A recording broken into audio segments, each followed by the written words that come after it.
Recognized for 2.5 minutes. I thank my colleague from Idaho, and I'm glad to be able to participate today. I rise in opposition to H.R. 2546. This package of land bills will impact California, Colorado, and Washington, creating nearly 1.5 million acres of new wilderness.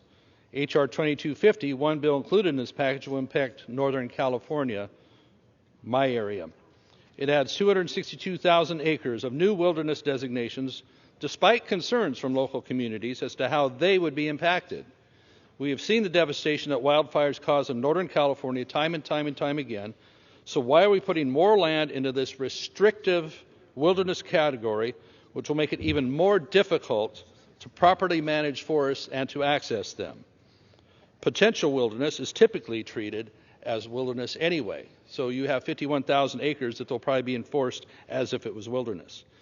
We should be prioritizing forest management, not making it more difficult for access and the work needing done desperately. In rural Northern California, much of the land is already owned by the federal government. Local economies depend on access to use these lands and to thrive. 76% of Trinity County is controlled by the federal government. 95% of the land added to wilderness designation by 2250 is located there. The town of Weaverville, located in Trinity County, has had several occasions where fire has burned right up to their doorsteps. And even then, we still pursue endangering them because these lands are not managed. Even due to the best efforts of our firefighters, our CCC groups out there trying to get ahead of it, we put ourselves behind by having wilderness designations that take away options, take away ability to access and properly manage these lands. Currently within that county, 520,000 acres, or 25%, are designated as wilderness. It would increase that number to 770,000, 37% of the county.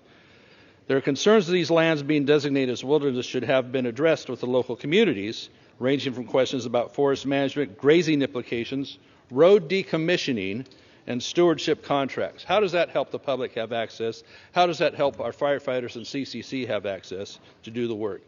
Consensus from these local communities most impacted by these designations should be a priority. This legislation does not do that. None of the language changes recommended to help mitigate local concerns were accepted. So I urge you to vote in opposition. If it's all about protecting lands, the gentleman's time is expired. What is it we're actually protecting when we're endangering them even more so? I yield back. The